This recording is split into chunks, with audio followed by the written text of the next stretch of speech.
Hey there, my name is Charlie and welcome to my Alistar guide. This is going to be an incredibly detailed guide that will tell you everything that you need to know about Alistar. We've got a lot to cover, so let's get straight into it. Okay, so this is everything that we're going to be covering in this guide. We're going to start off by looking at Alistar's runes and his setup. Often Alistar's playstyle is defined by what rune choices he makes, so it's really important that we look at that first. Next, we're going to talk about what sort of mindset you need to play Alistar at a super high level, what his identity is like, what you need to be thinking about during the game. Next, we're going to get into the details in the first 5 minutes of the game. We're going to be looking at how to get through the laning phase, how to get nice roams off, and we'll look at some examples. After that, we'll talk about some early laning tips, we'll talk about some common mistakes that people are making on Alistar and how we can turn those mistakes into our strengths. Then we'll talk about how to transition into mid-game, we'll talk about objective control, we'll talk about how to play our waves, and then we'll close out by talking about skill order, itemization, and some combos. So before we really get into the guide, guys, I wanted to let you know that I've set up a Discord that's dedicated to helping people get better at support. I'm currently taking free review requests over there, so if you want to join, click on the link in the description and make use of it while you can. Alright, so we're going to start off by talking about the runes on Alistar. And the first page I'm going to show you, which is the page you're going to be running most of the time, is Phase Rush. Now this rune works absolutely perfectly with Alistar. It completely complements everything he wants to do inside of the game. It allows you to chase down targets with the gap closes. You can actually follow people's flashes. We'll see a couple of examples of that as we go through the video. It gives you access to Nimbus Cloak, which synergizes incredibly well with Hex Flash, which is another core rune for Alistar. And then you also want to be taking Celerity and Water Walking. There really isn't any changes you ever need to make to this page in terms of like the sorcery tree. And now we're just going to talk about what we need to do in terms of the inspiration tree, which is what you're always taking second. So the first rune you're going to be taking in the inspiration tree is, like I've said, Hex Flash. This is the only option you ever want as your first rune in the inspiration tree. This rune is make or break for Alistar. It's part of the reason why I believe he's so powerful at the moment. It allows you to facilitate flanks for your team. You can get behind people. You can headbutt them back in. You can trade flashes with the enemy support, and then you can follow up by Hex Flashing from the bush. It extends your engage range by so much, and it's just straight up the perfect rune for Alistar. It completely reinvents his identity as a champion and changes him from a regular frontline tank to a creative playmaker. Okay, so now I'm going to show you an example of Hex Flash inside of the game, and we'll just hop into the VOD right now. I'm playing Alistar into a ranged support Zillion. I hop into the back bush and I charge my Hex Flash. I go straight onto the Samira, easy combo. My Tristana jumps in off the slow, flashes, and we get the kill. Now have a look at the engage range that actually happens here. Look at how much range I can cover. Look at the distance between me and Samira when I'm in the bush, and then I come out of it in a combo. People are going to be caught off by this so often because of just how far away you can actually engage from. Especially in lower elos, you're going to be able to get your sweeper, sweep those bushes, sit in the bushes, and then you're going to be able to punish the enemy AD carry when they come up for CS. Alright, so now for the second rune in the inspiration tree, you're basically always going to be choosing between Cosmic Insight and Minion Dematerializer. Now, I recommend Cosmic Insight for most people. This rune is incredibly reliable. It's always going to be useful. You don't really have to do anything flashy inside of the game to make use of it. It gives you haste, gives you summon a spell haste. Alistar's flash is an incredibly important ability and you want to be fighting all the time. So it's really, really nice to have that Cosmic Insight. So the other rune I recommend is Minion Dematerializer, which is better at like the higher levels of play. Basically, in your harder matchups, in your melee matchups, you want to be using this to get priority in the lane so you can actually get access to the river. And you want to use it to match your opponent's Minion Dematerializer. This won't be a thing for most of you guys. I recommend taking this rune maybe in Diamond 2+, or if you really want to take on that roaming playstyle. Let's say the enemy have a mid laner like an Orianna or something that's very easy to roam on. Then you can take the Dematerializer just to give yourself more options to get into that mid lane. Now the other two options you can take in this page are Biscuits and Futures Market. I personally don't recommend either of these pages, but if you really want to, you can try them out. The benefit of doing the Futures Market page is that you can rush your T2 boots early, which is really nice at Alistar. You can get those CDR boots or your Moby boots on your first recall if you do well in the first couple of waves. It also just helps you out in your recalls across the entire game as you're not really getting much income as a support. The Biscuits are kind of good if you're in a poke matchup, but I would say that your passive Triumphant Roar is usually enough to survive these lanes anyway. If you do good tethering, good dodging, and you're actually taking the fight to the enemy support in lane, then you won't really need the Biscuits, but if you want to try them out, feel free. Alright, so the last thing with this page is just the stats that go on with the runes when you're choosing between your haste, your attack speed, your adaptive, stuff like that. I always recommend taking the haste rune, the CDR rune in the page. It's just a very, very important stat on Alistar. Some people like adaptive, or some people like the attack speed just for the all-in lane, but I think the haste rune just scales a lot better, like pretty inarguably scales better into the game, makes you more useful as it goes on. You're a very cooldown reliant champion, so why not start stacking that haste nice and early? Alistar already does a lot of damage in the 2v2, so I really have never felt like I'm missing damage when I'm going for fights. The next two runes you take in this page are basically just dependent on the game you're in. If you're versing a full AD comp, then by all means, take double armor. If you're versing a heavy MR comp, feel free to run one MR rune and one armor. Most of the time, I find myself running armor and health. Alright, now we're going to look at the other rune page you can run, which is Aftershock. Now, this page will not come up very often in your guys' games. There's a very niche interaction that you need the Aftershock for, which I'll show you an example of in a moment. Basically, you can run this page if you're really worried about dying early in the game, or if you think Phase Rush has really low value. If you're versus a very immobile team comp, like they have no mobility abilities at all, and you feel like you're not even going to get value out of the Phase Rush, then you can run this page to be tankier. I prefer the in and out playstyle of the Nimbus Cloak. It really just gives you more use of your Hex Flash as well, just speeds you up, gets you more places on the map, but this Aftershock page is there if it's like a training wheels thing. If you want to die less, it's kind of nice, but I'll just show you the main interaction with Aftershock right now. So we've got a VOD up here. I'm playing Alistar with an Ezreal support into a Nautilus and a Jinx. Now, as we all know, Alistar's Q can basically stop Nautilus's hook. You just let the hook hit you. You pulve right afterwards. He gets knocked up. He can't auto you straight away, so I trade back. I win that trade, right? Didn't need Aftershock for that, but the next interaction in this lane is why you really need Aftershock. So it's very important when you're versing an AD carry that has CC, namely Jinx and Xayah, that you take this Aftershock rune, because even if you get hit by the hook, which I'm about to do, my Ezreal mispositions, I position in front of him, I block the hook, and then look, I get hit by the Trompers. So I need to be tanky enough that I'm able to live through not only the Nautilus hook, but the Nautilus auto and the Jinx traps. Same with the Xayah root. If you're not tanky enough, then it's going to be really hard to survive that. And if I had Phase Rush, I would have died just then. So Aftershock really helps you get through these difficult lanes, especially when you have a weaker AD carry as well. Alright, so with the runes out the way, the next thing we're going to talk about is what mindset you should have when you're playing Alistar. What is Alistar's identity? What is he good at? What is he bad at? What playstyle do you want to adopt to be able to gain leads reliably and win games? So after playing a lot of Alistar, I've realized that the mindset that you need to have when playing him is that of like a military general. You want to really highly value your communication. You want to be a tactician. You want to be really good at strategizing the game. You don't want to be brute force. Like, you may look at Alistar, you think, oh, he's this beefy engager, you just go forward. But no, Alistar's not like that anymore. He doesn't get very tanky very early in the game, not until level 6. You need to be very like deft and understand why you're going in. You need to know when to be patient as well. You want to be urgent in the game, but you also don't want to be desperate. The proper general knows when to engage and when to retreat. And with Alistar, this is exactly the mindset you need to adopt. You want to fight with numbers advantage. You want to create this numbers advantage through good rotations. And you want to be looking for those sneaky angles as well, which we'll see a lot of examples of as this guide goes on. Alright, so the next thing we're going to look at is we're going to look at the first 5 minutes of a few games. Now, the first 5 minutes are incredibly crucial to keeping control of the game as Alistar. The second you lose control, the second you die, the second you are forced back to base, you lose control of the game, and with a champion like this, it's very hard to get it back. So we need to be very solid in our matchups, in our fundamentals, and make sure that we know what we're doing for the first 5 minutes.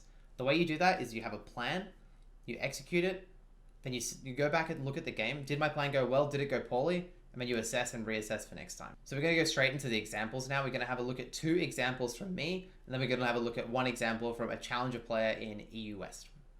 Okay, so with this first example, I'm playing Alistar with Tristana against a Kai'Sa and a Shaco. So you don't really see Shaco support too much, but nonetheless, we have a lot to learn from this VOD. So what we're going to see me and the Tristana moving to this forward bush at level 1.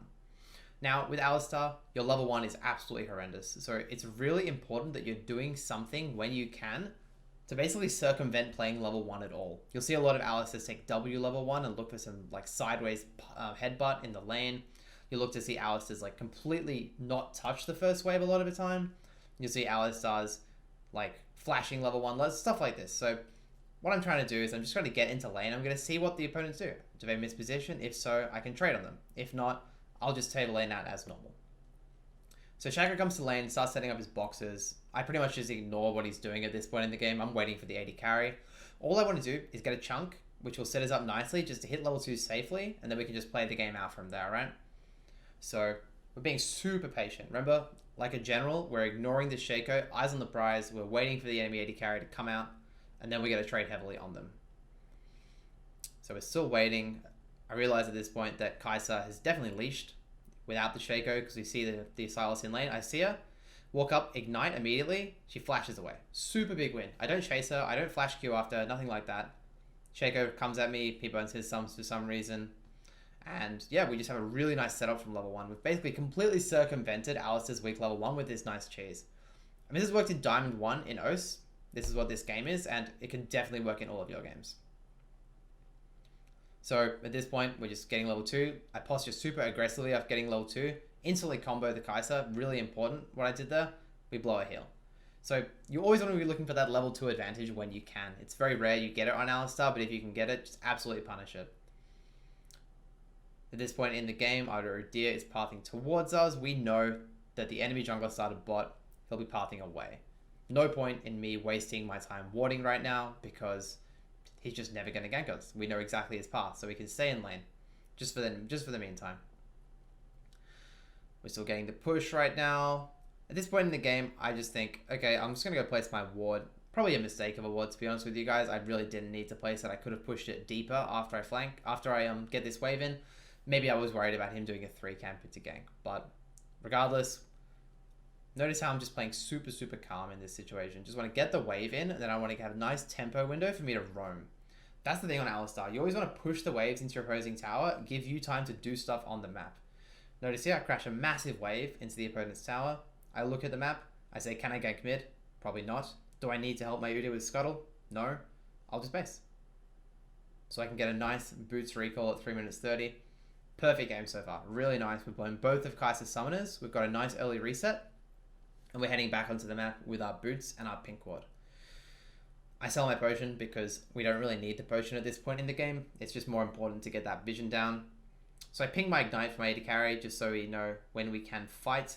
And if you'll notice, looking at the bot wave now, ignoring the skirmish top side, the wave is coming back into us. Now this always happens when you crash a big wave, okay?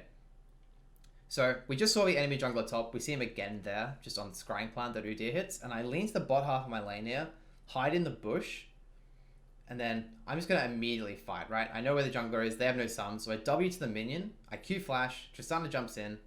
I just proc my E. She gets the bomb. We jump again. I hold my auto, give the kill to Tristana. And yeah, this lane is just ours. So from level 1, we blew a flash. Level 2, I postured aggressively. We blew a heal. We then calmly crashed 3 waves. Based, came back to lane, abused the fact that the wave was going back towards us, instantly capitalized by flashing on her head, and now this lane is just ours. I can calmly play out the lane now. I've completely got around Alistar's weak early laning, and now I have this nice prior window where I can look to go mid, and we'll close this one out here. Okay, now for this next example, it's going to be completely different. We're going to see a lane which is very difficult to play out. I've got a Twitch as my AD carry, and the game starts very poorly. My Twitch, walking too far forward, gets engaged on. I come out the bush and ignite. I land a nice pulve. We trade a lot of summoners here. We blow their exhaust. We blow our ignite. We end up out trading him, but the minions have already spawned. So we're in a situation here where we should have recalled. Now, I make the mistake of not controlling my AD carry in this position. It's an important fundamental, remember. As a general, as a leader of our team, we need to be pinging our AD carry. We need to be controlling our units, telling them what they need to do. In this situation, I thought Twitch knew better than me, so I'm just letting him push this wave. It's a huge mistake. So what we're doing is he's actually going to push one minion, setting it up so it pushes back towards us, and he's going to base.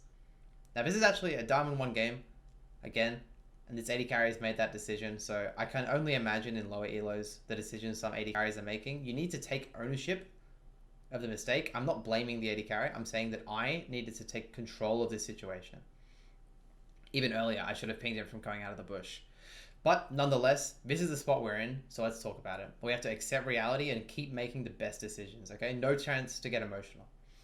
Now, we're versing a double range matchup, and this Lulu plays very well. This Lulu steps into the forward bush, and she keeps harassing me. She lands auto, Qs, a lot of poke on me, pushes me back, and I can't touch the wave. This is worst case scenario on Alistar. Very, very hard to play out this lane from this position, and I should really just accept reality and stop walking up, but I'm trying to posture aggressively to try and pick up these last few bits of experience in the wave. It's very hard. So, so what we want to do, basically, in these situations is let the wave come in, miss the XP, miss the gold if you have to, preserve your HP. Preserving HP is incredibly important because once the wave hits your tower, like that's your strongest part as Alistar. That's when you can threaten stuff like Q flashes, you can threaten combos, you can threaten ganks with the jungler. In this situation, our jungle is still topside, so we want to exercise patience still. So these guys, again, enemy bot lane playing this nicely. They're not crashing the third wave, they're instead going to crash on wave 4. It's going to be a massive 16 minion wave crashing into our tower. We would have already missed a few, but you see there, I was almost missing it myself. Lulu missed positions for a moment, and I instantly capitalized. I Q flash and I headbutt her backwards. We trade our flashes, and I love that in this lane. Eventually, my jungler will come. Eventually, they will miss position, and I will be able to capitalize on that. I have the Hex Flash, and she doesn't, right? So, waiting waves at tower. I'm helping Tristana where I can with the CS. I don't feel too comfortable touching these range minions. I don't want to take more than I need to in poke. I'd rather miss a few of these minions, preserve my HP, and then be able to fight once my Lee Sin gets down here. So my Lee Sin's deploying right now. He's going to his wolves first. We can see him on the map. He decides to, yep, he's doing the wolves. We're at our tower still. I ping for assistance right here. We're still clearing out the minions. Again, I don't want to hit this wave all too much. My Twitch gets hit by that Tristana E. I managed to avoid it. And the wave gets neutral and my Twitch starts basing. I don't want this. This time I discovered my mistake from earlier. I tell him what to do. I ping him. I ping assist on the wave. I ping Lulu's flash. Make it super simple for my team. Lee Sin starts moving. I combo. I ignite. I get my E stun down. I keep autoing. I put down the Lulu myself. Tristana jumps in. Trade kills on my Twitch. Nice. We've done something, right? We've got out of this bad lane state that we were in earlier. And then Lee Sin Qs the wave. I wanted to just base. But once I realized that Lee Sin actually pushed this wave, I want to push it in with him. So I just stay. We end up crashing this wave just so it doesn't get frozen on their half. What this means is it will then slow push back towards us. We can aim to repeat what we've just done. And this is basically how you have to play on Alistar in difficult matchups. You have to accept reality. You have to be super patient. Wait for your jungler to arrive. Wait until you know where the enemy jungler was. I didn't even mention it, but the reason I was able to do that is because we actually saw the enemy Rek'Sai on mid-wave as well. I did miss that in the review. But I wouldn't have done that if Rek'Sai was missing. I wouldn't have done that if we weren't strong enough. And I wouldn't have done that if Lee Sin didn't come. So really important to be patient, wait for your moment, be comfortable missing CS, your moment will come. Okay, so for the next example of how to play out the first 5 minutes, I found this replay of an EUS challenger player, and the way that they play out this early game versus a very difficult lane of Soraka and Aphelios is really nice. So I just wanted to show this to you. Now, it's nothing flashy. It's going through all the fundamentals we've already spoken about. You're exercising patience. You're waiting for your moment. You have great tethering and good dodging. So, Alistar's contesting this first bush, and we've already dodged the first Soraka Q. Really nice. Notice how he's walking in and out. He's going to wait and see what Soraka does. So he's already pressuring, dodges another Q, walks up at the Soraka. See how he's pressuring in this double range lane? He makes Soraka ward the bush at level 2. It's so nice. As soon as Soraka walks the bush, notice how he changes his positioning. He's now stepping really far back. He dodges that Q again. He's playing so well on the range of this Soraka Q. She's wasted 3 Qs. She's the reason right now that this lane is going so poorly, and he's trying his hardest just to dodge Qs and make it real nice. Look at that, another Q dodge. Notice how he's always just accepting reality as well. Like this middle bush gets warded, he steps so far back, and he's just accepting the state of the game for what it is. He can't play aggressively right now. He's tethering really nicely. He's never stopping clicking. He's always going back and forward, respecting this Soraka. Again, another dodge on the Q. Makes it so easy. He's taking an auto here and there, but like you can only do so much in these lanes. Enemy hit level 2. Notice that Kai'Sa and Alistar are both so far back. Alistar's missed XP. He's still level 1, but that's the price you have to pay in order to conserve your HP for when your moment arrives. So now he's CSing under tower. He's not proccing his relic. He does not want to take a Soraka Q into an E. Cannon is really important to get, so let's see what he does about that. Dodges the Aphelios Q there and gets hit by the auto. Manages to walk up and get the Q, because the guy had no cooldowns to punish him with. And then we're just going to watch him CS under tower. This game, I didn't mention, but they actually leashed. I wouldn't have leashed in this game, but I guess in high elo sometimes you can do this. I would not recommend it. Now, Kha'Zix is all top, so there's absolutely nothing that Alistar can do right now. He's just calmly CSing. They're dodging all the Soraka Qs. He's getting as many minions on his AD carry as he can. So, now he hits level 3, and we're starting to push the wave away from him. Kha'Zix is still top. He's still waiting for his moment. He's tethering really nicely, dodging another Soraka Q. So he's walking forward at the Soraka there, and he just uses that to get a Targon. He's not being greedy. I would have think maybe he's going to combo there, but no, he's playing super, super nicely. He's really respecting the Soraka, because if he goes in, he's just going to get silenced by Soraka or Kai'Sa will, but he's going to lose. He's now waited until Aphelios gets some bad guns as well. So once Aphelios changes his guns, it's much more different. Now, again, dodging another Soraka Q. Imagine what this lane would actually looks like if this guy's gotten hit by like even 3 of these Soraka Qs. It's so different. He can still actually exercise discipline in this lane, walk forward when he needs to. And then we'll see in a moment, this is all going to actually pay off. And it's not really in the way that you guys are going to think. So he gets another cannon, gets the wave on his side. Super nice. They're getting access to the wave right now. And he sees Soraka move, so he's actually following right now. Really good awareness of what's happening in the game. Follows Soraka, places the ward in the river. And let's see how he postures here. So he's got the wave on his side now. And look how he's changed his positioning. He's no longer the scared guy, so he combos in because the enemy have to be scared because Kha'Zix is in fog as well, and they get this nice trade, right? He burns Ignite, trades it for heal, and then step backwards. It's a small win, right? They don't want to flash forward. We don't get that last little auto attack. They want to keep it really simple. All they're playing for is that reset. At the highest level, you need to know that like just getting through the game by this point is so nice. And look, they've made an Italy show. It's a huge win. At this level of play, making the enemy jungler come to a lane that she shouldn't need to come to is absolutely massive.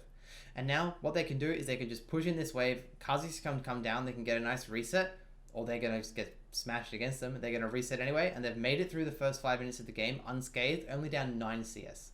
I can guarantee you guys that if this guy wasn't tethering well, if he wasn't dodging with Soraka Qs, this would be much, much worse. Okay, so now we're going to talk about some early laning tips on Alistar. We want to move beyond wave 3 I've written down. We want to move past the 5-minute mark. Really figure out what are we doing for an entire laning phase? What are we focusing on? Like I've written down here. What do you focus on? It's hard sometimes. There's a lot of fundamentals that you need on Alistar. You need tethering, good dodging, good threat assessment. You need to know how to trade, how to jungle track, good map awareness, vision. Everything else I've written down here, it can get overwhelming. So through playing games, through watching Alistar VODs, I've realized what are the most common mistakes that Alistars make across elos. What can you guys focus on so you can actually improve at the game while finding success inside of the Rift? So, like I've written down here, common mistakes. Taking free poke, having poor engages, and taking unnecessary roams. These 3 things, if you can turn these mistakes into strengths, that's when you can become an amazing Alistar player. So, let's break these down. Let's talk about what goes into each of these mistakes and how we can turn them into strengths. Alright, so the first common mistake people make is taking free poke. And if we're going to break that down, the way you can avoid taking free poke is through good tethering and good dodging. Now, we'll start with tethering. So tethering is a combination of really good range assessment, really good micro, so clicking close to your character, knowing actually how to move back and forward and dip in and out of the enemy's attack range, and your intent. You need to want to do it, and you need to be very ruthless. Do it all the time. Now, we saw it a bit in the Pro VOD that I showed earlier, but I'm going to show another example from one of my games here, where I'm actually playing Alistar Twitch into Jhin and Leona. Level 1, I step forward and I want to control this middle bush, right? I want to put myself in the enemy's face. They put the ward down, I hit it twice. I should have pinged it, somebody to carry hit it. And look, I'm stepping forward and backwards inside of Jin's range with the intention to draw his attention away from the wave. I actually cop an auto there, but I don't mind. I just want to... He can hit anything that isn't the wave and I'm happy. And look at that. Leona walks at me. I backstep the Leona. I land my Aftershock, my Pulverize, and then they have to run away. I step past the wave now. Look at my positioning again. I immediately start tethering right in front of the wave. So we consistently get the wave prior. We can push in this wave, and this really sets us up nicely to hit the 3rd wave. Now that example might have seemed a bit mundane, right? I'm just clicking around in lane. But in reality, that is how you lane on Alistar. Like the difference between me and a pro player and also me and a low elo player is that. It's the difference between having really good threat assessment and actually pressuring your opponents, knowing how far up you can walk and how far back you have to stand in a lane that will really dictate whether you're dying, whether you're getting the push, or whether you're just being bullied, right? You need to know your matchups, your range, and then you can dance in and out of threat without dying and have really great success. So the next common mistake people make is poor engages. Now, the three main reasons that I've deduced why people do this is that the opponents have a numbers advantage. This can be with mid missing, jungle missing, top having TP, just the engage going wrong because someone comes out of fog and kills you. The other one is that you have a poor perception of the opponent's strengths or your strengths. You think you're strong enough to fight, but you're not. And the other one is just positioning. Maybe you're fighting too deep in the lane. Maybe you're fighting too far back in the lane. Maybe your AD carry isn't actually in position to fight. Maybe you've fought the wrong person. You've gone on the support and the AD carry was in a nice spot to hit back. The key with engages, guys, you have to be very comfortable waiting. Your moment to engage will come, and you have to sometimes accept reality. Sometimes your engage won't come for 4 minutes. In the VOD we watched earlier of my game, into the Lulu, we have to relax for ages. Like, we are doing nothing in lane, we're just tethering, we're waiting, we're eating minions. The moment the engage comes, you have to be ready to take it. We have to exercise patience like a good general. So we're going to go over some examples of good engages now. We've got a couple of examples from my games. So in this first example, I'm playing Alistar with Jinx, and the opponent is playing Kai'Sa, and the wave's on our side, right? So I'm playing around with the Hex Flash, I'm getting in their face. The Kai'Sa has to walk up so far to get this wave, and we notice that we see the enemy jungler on mid. So I know we're strong. I'm 1-1 and 2. I've got my CDR boots, my AD carry is nice. We have good positioning because the wave's in a good spot. And we see the enemy jungler. So we've met our conditions. Now I'm just waiting for the right time. I don't want to just combo Kai'Sa when my Jinx too far back. But as soon as Nico steps forward, I'll engage on her. She fires her E at me. I combo through it. She jukes back a little bit there. But we combo in really nicely and get the free kill, right? Super easy stuff. Then I walk forward. A little bit of sneak preview here. I W the Kai'Sa. Pause before queuing. That's a nice way to maximize your CC. But you notice the patience in that clip. I met all my conditions, and even then I still waited until they were out of position before really going in. Okay, so in this next example, we're playing Alistar Draven into a Zillion lane with a Tristana. We're getting pushed in. This is the early game. Nothing's happened in bot lane just yet. We're avoiding a little bit of poke. We're getting hit by a little bit of poke. And we're waiting to see what happens. My Evelynn is in base right now. I don't know where the Rek'Sai is, so I don't want to go in. I still have both of my sums, right? So I'm still biding my time, waiting for my moment. I ward the river, and I see Rek'Sai gank the Orianna mid right here. So I immediately ping. I go forward. I taxi off a minion. I combo in on the Zillion, and we just take him out, right? We can kill in 2v2 really easily in this lane, but I need to know for certain that I'm not going to get counter ganked.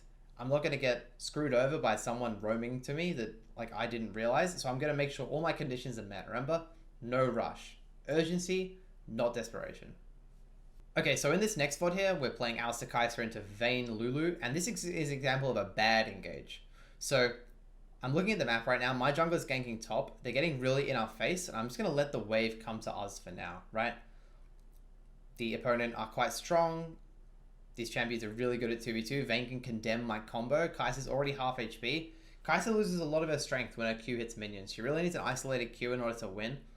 So we're just waiting at this point in the game. We're CSing at tower at this point. Enemy mid is missing. My jungler's going for his own golems here. And I'm just looking for my moment. So we hit level 3. And we're still just CSing under tower. I don't want to overforce. And we see Graves mid. That's actually a Graves mid. That's not a Graves jungle. So still haven't seen the enemy jungler. Notice how as soon as the wave dies and it's just the melee creeps, I walk really far up. I combo forward. I wait for Vayne to miss position and I go in and I ignite her. She doesn't condemn properly. I flash on her to get the stun. Kai'Sa goes forward, misses a W. And then Kha'Zix appears. So this entire time, Kha'Zix was untracked. I ended up trade killing on the Vayne with a nice E into combo, but the reality is that Kha'Zix could have been in a lane bush, he could have been in tri-bush, and this was not a calculated risk. Obviously you can't play perfect League of Legends and really only ever fight when you see the jungler. At some point you will have to take a calculation. So that's like tracking the enemy jungler. Like if you see him on one side of the map, you can assume he's going to be on the other side in 30 seconds, that kind of thing. But I had no idea. So, we were going to win that 2v2. They were definitely out of position, but I didn't see the jungler and I was punished, and it's a game-losing mistake. So the key to working on your engages, guys, is just holding yourself accountable. You need to review your games, and you need to specifically review your engages. When you die, when you don't get kills, find out why. Did you stop tracking the enemy jungler? Did you engage when your AD carry wasn't in position? Write this stuff down. Track your trends. Find out why your engages are failing and learn from your mistakes. Okay, so the last common mistake people make is unrealistic roams. Unrealistic roams look like wasting time, poor lane assessment, so you aren't actually ganking a lane in a bad position. And the same as I said about your engages, you want to review your roams. Every time you roam in a game, take a look at it in the VOD if it goes poorly, or even if it goes well, and ask yourself high quality questions like, was this replicable? Is the guy just playing poorly? Is that the only reason why the roam worked? How much CS is my AD carry missing for this? Is it actually a worthwhile investment? Is it the best use of my priority? Do I even have priority? And again, I've written down here, be comfortable waiting. Your moment to engage will come. Same with roams. Your moments to roam will come. It's happy days with Alistar if you're just relaxing in lane, if you're going unpunished, if you have a scaling comp. It's very comp dependent. Sometimes you're going to need to force, and sometimes you're going to need to take those calculated risks. And we're going to go through a few examples now of what good roams look like. Okay, so with this first example, we're playing Alistar with Jhin, and we're pushing the lane into a Kai'Sa Yuumi. I love playing against Yuumi because you just get permanent priority against it. So we push in the wave, and now I'm scanning the map. What am I going to do? I've noticed that mid, we're playing Qiyana into Kayle. It's a very volatile matchup. I start pathing my way up. At the worst, I'm going to just place a pink ward in the river right here. At best, I'm going to kill mid. So I'm walking through, and you guys are going to see for the rest of this video, this Raptor Pit is your best friend. You want to hug the Raptor Pit, charge your Hex Flash, go over the wall, and look for the headbutt back forward. The Kayle kites into my Qiyana right here. She has no mana. We chase her down nicely, hit a good combo, and go in. So the key here was I roamed when I pushed the wave out, right? We're going to pan the camera bot in just a moment, and you'll see my AD carry missed 1 minion for this. Look, that's a 5 minion wave right there. Maybe even got the 6 minion. Because of the position of the wave, my AD carry is not at risk at all. We're versing a Yuumi, he can farm safely, and the wave's coming back in. No risk, perfect roam timing, perfect roam. Let's look at the next clip. Okay, so with this next one, we're playing Alistar and Kai'Sa. Our opponents are backing off the wave. They're a bit low. My Jarvan's leaning down, which actually means we can get wave access, right? Kai'Sa starts channeling her base, so I'm like, okay, I have a roam window here. My AD carry, she wants to base. So I start walking mid. I notice my AD carry stays on the wave, so I'm going to adapt here, right? I'm going to stick around for a little bit. I place my pink, I start hitting the ward. I notice that the enemy bot lane based, right? My Kai'Sa's getting on wave, so I'm like, okay, I don't need to be on bot wave right now. I'd rather give my AD carry solo XP and maximize the amount of time I can get on the map. I see Graves staying on the map here. I go forward, I go for a combo, and we walk away. Now, I notice my AD carry base. Do I want to base with him? Maybe. I noticed that Graves, he stayed. Look at him, right there, he stayed. So I'm going to go back to our good friend, the Raptor Pit, and I'm going to look for the classic play where you just flash over the wall. He's hitting the wave in a disrespectful spot. I flash, I headbutt, I go around, and we kill him. Now this was really good use of priority. Again, I'm roaming when my AD carry is missing no creeps. Look at that beautiful wave. Kai'Sa gets to go soak up after this. I missed nothing. I'm going to base anyway. So another great example of a roam timer, which just works out perfectly. Okay, so another roam example here. We're pushing in bot once again. You guys see in this trend, we're roaming when we're pushing our lanes. We're getting ourselves priority. This time it's a bit different. So we're going to push. It's a 4-minute 30 mark. So I'm going to push and I'm going to base. And then we're going to look at the next really important roam window for a champion like Alistar, which is roaming out of base. So the enemy are going to stay in this situation and they're going to push the wave back into Sivir. So I know that she's going to farm safely under her tower. The enemy bot lane have to match our reset, right? And even if they don't, they're not going to dive Sivir 2v1. Sivir has purchased and they haven't. So I'm walking right now and I'm pathing through mid. Notice this, I path my character through the mid lane. This is to keep my options open. If there's a fight top I want to attend, I can go top. Mid, I can go mid. If not, I can just calmly walk bot and place my vision in the river. Now I should actually have a sweeper at this point. This is my mistake. And I see Alistar fighting on mid. I place my pink just to make sure I haven't walked over any wards. And guess where I'm walking? Yep, it's the Raptor Pit. I already have Hex Flash. This Yasuo is just playing his lane like normal. I've walked over no vision, Hex Flash over, headbutt him back in, polv him, get him with the E, ignite. Really easy stuff. Now, look bot again. Sivir missed no minions. So we're looking at these examples where I'm getting prio, or I'm basing and roaming out of base, and we're just ganking the lane that's gankable. We've seen 3 examples of mid. Feel free to gank top, because you can just base and run back bot as long as you have enough time to do it. So this is a really, really crucial thing to be good at on Alistar, and it's something that you should review in your games. Okay, so just to recap, guys, these are the strengths that we want to incorporate into our gameplay and move away from the common mistakes. We want to have great tethering, we want to have reliable engages, and consistent roams. And if we do these, we're well on the way to becoming a great Alistar player. Okay, before we move on to mid-game, I just want to go through 2 more examples and show you guys some things you should also be looking for on Alistar in the early game. So, in this clip, I've just come off a reset right now, and I noticed that the Jhin has stayed on the map. The Leona stays as well. What this means is that they're going to have to base. I just panned my camera and I saw them really low. I'm roaming mid, but mid dies anyway. So if it's Jhin Leona, I know they're resetting now, right? So let's look at what I do with that information. We're looking at taking Dragon as a team, so I walk there with Vi. I'm going to queue this crab, just make it really easy for her to take it. And then look what I do here. I turn up my sweeper, and I start sweeping all the bushes. So, again, we're counting. Jhin and Leona are still in base. They're just on their way to lane right now. So I'm sweeping through here. No wards in try.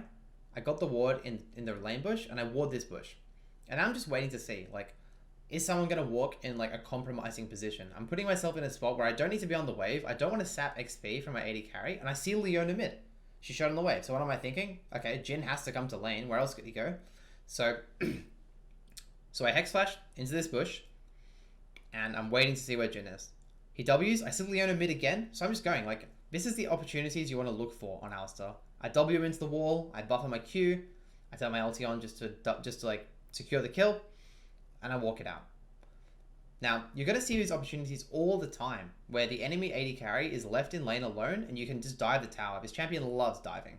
Okay, so we have another example of pretty much the same thing, but I'll show you it a slightly different way. This is actually from a Clash game I played with Nathan and Curtis and some of my other mates.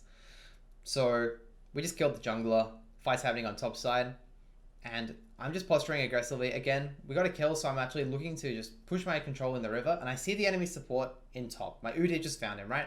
So what I'm doing now is I'm just pathing around. I'm ganking my own lane. Kaiser's alone. It's the same principle. I can do anything when the support's missing. So I flank behind, I Hex Flash, I headbutt her in, I buffer my Q, she flashes, still gets hit. I chase her down with the phase rush, and then I proc my E. So you notice as soon as the enemy support goes missing, I'm instantly capitalizing, using everything on the enemy AD carry. And this is something you need to do in your games too. Okay, so moving on from the early game now, we're going to start talking about how we transition into mid game. So these are your formula for success, okay? You want to get into mid lane as early as possible.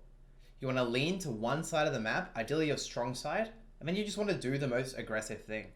In your reviews, you can like look back, see, did I do the most aggressive thing? Was I leaning to my actual strong side? Was I playing around my win condition? And we can really turn this into a nice formula. We can critique our thought process and we can improve over time as well as finding success. So now we're just going to look at some examples of exactly this formula working in my games, and we'll go from there. Okay, so in this first example, I'm deploying out of mid right now. I've got a really strong Urgot. My AD carry is super weak, and my Fizz is also super weak. This game is very far behind, so this is a perfect example to show you why you need to play to your strengths. So Urgot is deploying bot, so that's where I put my pink.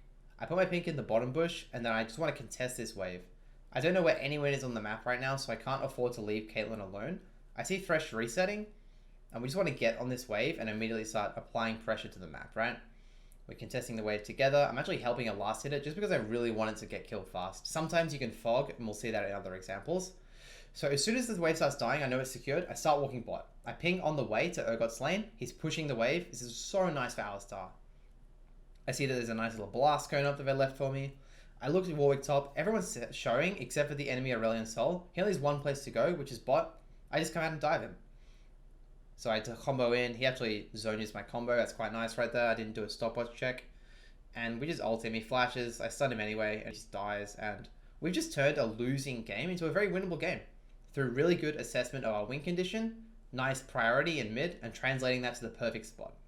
Okay, so for this next example, I am playing with a Yone and an Akali. We're actually winning this game. That both side lanes are winning. We're getting mid prior without me, so I don't actually need to be there. And I'm just pathing towards the strongest member, the Yone. This Ahri is really diveable. Same thing. Move to his side. Combo in. Look at the vision that was in bot lane that entire time. I walked over no vision. We had 2 pinks, 1 near Raptors, 1 in the side lane bush. And this is like a super easy play, but it's very replicable that you can do in your games. Okay, so with this next example, I'm clearing mid with my brand, and I want to lean up towards top side. So my AD carry and my jungler in base, but I see the enemy jungler bot. So I'm just being a bit cautious right now. I place a pink. I'm just placing some vision. And then I notice Kaiser is actually stepping really far forward off the wave. So instead of translating to his side, I just run back to mid, flash over our Raptor wall, which we've seen many, many times, and we just take out the Kaiser.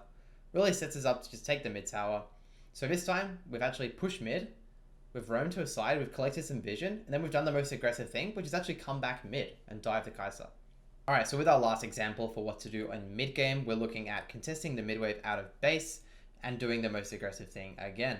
So, Darius has pushed out his wave. I can't really rotate down there. Look how dark it is on the bot side of the map. So I'm looking to punish this Tryndamere. I walk up. I get him off his wave, right? I hit the Stry's cone. I start walking up. He's gone. So I'm just going to leave, right? Play some nice vision to see if he's doing those golems. I see the enemy bot lane, bot side, and I just want to control his top side. I'm staying away from the weak points on the map, right? Bot lane's weak right now. I mean, bot side is weak, so I just want to stay away. I see Xerath in this compromising position again, and you guessed it, I'm just going to flash over Raptor Wall, combo in, take him down, really sets us up nicely to control the map again. And it's just good awareness. Like, I've cleared mid, I've moved to the right side, got some vision, done the most aggressive thing. Okay, so the next thing with mid-game, apart from our success formula, is we want to be getting to objectives. So the best way to do this is you actually get to the objective first. You want to take control of your team. Be that leader, be that army general. Communicate with your team, get them there first, and this is the best way to fight on your terms and really control the game. So we'll go through some examples of that right now. Okay, so with this first example, Dragon is the next objective, and we're just coming out of base. We're quite ahead this game, but we have a couple of weak members, and look at me in the chat. I'm typing, get to Drake first, make them check, lay down vision, and also ignore top wave. I want to stop my team from split pushing before this objective comes up. I want to control the territory so we can really start a great fight. So my gangplank's on bot wave right now. Everyone's coming out of base. Everyone's listening to me, which is absolutely fantastic. My Jin's getting on mid wave. We've got the bot push. No one's gone top. Really perfect.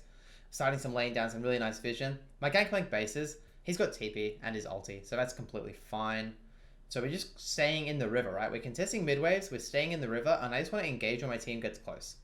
I see Jin, and I really get really nice, so I go for a Hex Flash over the wall. My Nunu does the same thing, and we just get them. We just got a really nice engage. I sidestep the Vel'Koz knockup, get a nice combo, stun the Udyr, and I've just won the dragon for my team. So I've made the call out of base. Get to the objective first, told them exactly what to do, made it really simple, and we just got a really nice engage. Okay, so with this next clip, same thing. We always want to be attacking mid wave. Even if we're going to the objective, attack the mid wave, make them show on it, and then move to the side. So this time, the next objective is actually Baron in this situation. So we're leaning up towards top side, and I'm laying down some nice vision. Kane's on red, so I want to be a bit scared until my team gets closer to me. My team's too far away. Notice I'm not engaging on this Galio. I'm just like soft contesting the vision.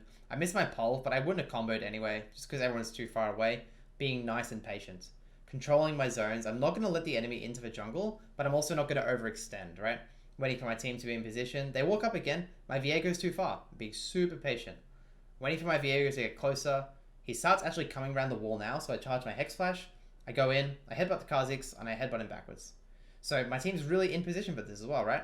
No one's out of position. I kite the Galio ulti, I go back in. I cop the Kale ulti, go back in for another combo.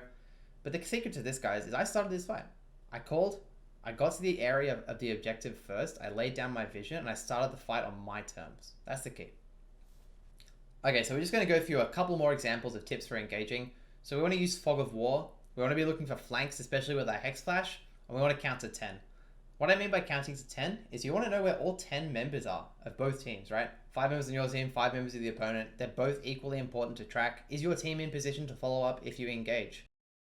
Is it one of the opponents missing? Are they flanking? Do we actually know that this is going to be at least an even numbered fight, or better yet, a numbers advantage? These are very important things you need to know when you're looking for an engage throughout the whole game. Okay, so for this first example, both teams are contesting mid wave, but I see Ken and bot. So I'm using Fog. I go all the way around the back and I walk up with the Ezreal. I walk up to him, I just Q him, then I walk behind, I pull him back, and we just get this really nice engage, using Fog of War, using flanks. This time I was really greedy. I walked up him, I just hit my Chem Tank and just Q'd him, and then I can headbutt him back into my team and get a really nice engage.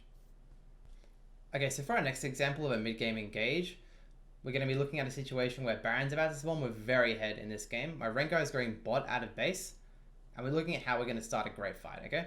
So we're controlling the area like I was saying in my previous examples. We're contesting mid-wave. This time it's just Jhin. So notice we're fogging. My entire team, they know what to do in this situation. We're just hiding out of vision. We want to make our opponents really scared to enter. And mostly I'm just waiting for Rengar. Now, what I do is I'm slowly moving my vision line up, right? We're moving our pinks further and further into the enemy jungle. We're taking control. This Baron's going to come up soon. They have to check it, or else they'll just lose the Baron.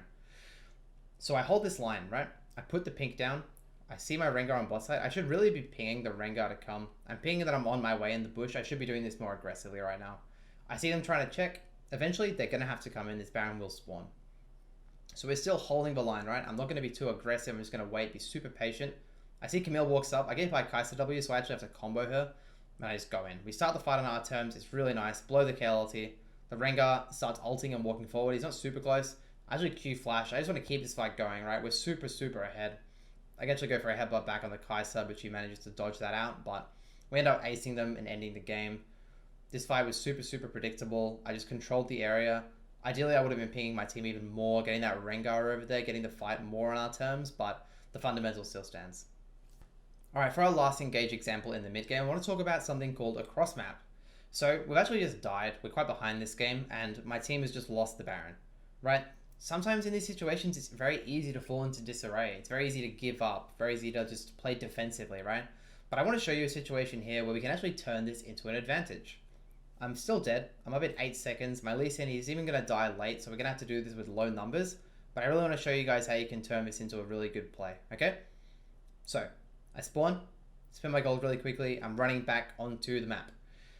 Thinking, what am I going to do? What's the best decision? How do I make this game really difficult for my opponents to win? So I don't want to just defend, don't just want to let them siege with the Baron. I'm trying to slowly retake the vision, stall them. I know that they're going to probably just take this dragon on the exit, right? So they've all just been topside, they're going to run at dragon. Now, I'm just waiting. My Lee Sin's going to spawn soon. I've got to be super patient still. I don't want to rush. I'm still not being desperate. Even though we're behind, I want to be urgent. I want to get my team to do stuff, but I don't want to be too desperate. So I noticed that no one's actually crossed this pink in the enemy bot side jungle. So I made the call, we're going to run into the enemy bot side. So we even do this over vision. Like, I just know that the enemy were a Baron. That's where their vision is. Their vision isn't a dragon. They just did that as an exit play. So I'm just going to run straight into the enemy bot side jungle while they're all in base, because everyone bases after taking Baron eventually. I lay my pinks down, I check it all, and we just start camping this bush as my team. This is like the only way we're going to get back into the game, and I'm just really proactively leading my team to victory here. Now, Lee Sin's not listening. That is what it is. We go on the Aurelion Sol. He's going to face check. Someone will. And then we get the kill. I get hooked here. I actually should have ulted a lot faster, but regardless, the play is still good. Nilly ends up pouncing forwards. I cure up. We just got 2 kills after they got Baron and a dragon. And you know what, guys? We ended up winning this game. So this play really set us up for success, and you guys should really have this mentality where you're never giving up, you're always looking for the counterplay, and it makes the game really nice to play. Alright, so it wouldn't be a champion guide on YouTube if we didn't talk about skill order. Now on Alistar, it's super simple. Most games, you're going to be starting your Q. Some games, you want to start your W. You want to max your Q, max your W, finally max your E. Take your ulti, level 6 and 12. 6 and 11, sorry. Honestly, most games, you're not even going to make it to level 11. You're going to be ending the game around minute 10, win or loss. But yeah, just thought I'd include this in there anyway. Alright, so the next thing I actually get a lot of questions about is itemization on Alistar. We're going to run through this very quickly. It's very simple, very basic, so let's just get through it. Always start Relic Shield, okay? Alistar has good AP ratios, no AD ratios in his kit. You want your Triumphant Roar to heal more, you want your spells to do more damage, and it's just the best option. Next thing we should talk about in Alistar is boots. Now, boots are very core to Alistar's identity. If you can get that 900 gold base for your CDR boots really early in the game, it's absolutely fantastic.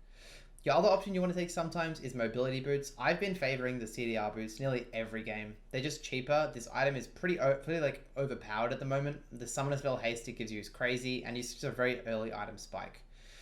Regardless of whether you can afford T2 boots, you want to get those T1 boots and another component item on your first base. These are the component items that you want to be purchasing really early in the game. They all build into your mythics regardless of which one you're going, and you want to be picking these up basically on every recall. I really like getting pink wards in Alistar. Always get 2 pinks if you can afford it. At the very least, you want 1 pink every reset. I would always get a pink over a potion. Refillable potions are really nice sometimes, especially if you're versing a heavy poke lane. And then there's other components at the bottom, your ruby crystal, your cloth armor, your MR cloak thing. Like, these are really fantastic to get because they just build into your mythics. They're super cheap. Feel free to stack them, get creative with it. And your boots, you obviously want to roam on Alistar, so boots are really nice. With your mythic on Alistar, there's pretty much 2 options. You want to get Locket or you want to get Chemtank. There are some players who like Shirelias. I think it's weird to get mana regen on Alistar. Maybe you can get super creative if your team has really low engage and you want to get everyone moving. You can try it. I haven't tried it myself, but I'm always going Chemtank or Locket.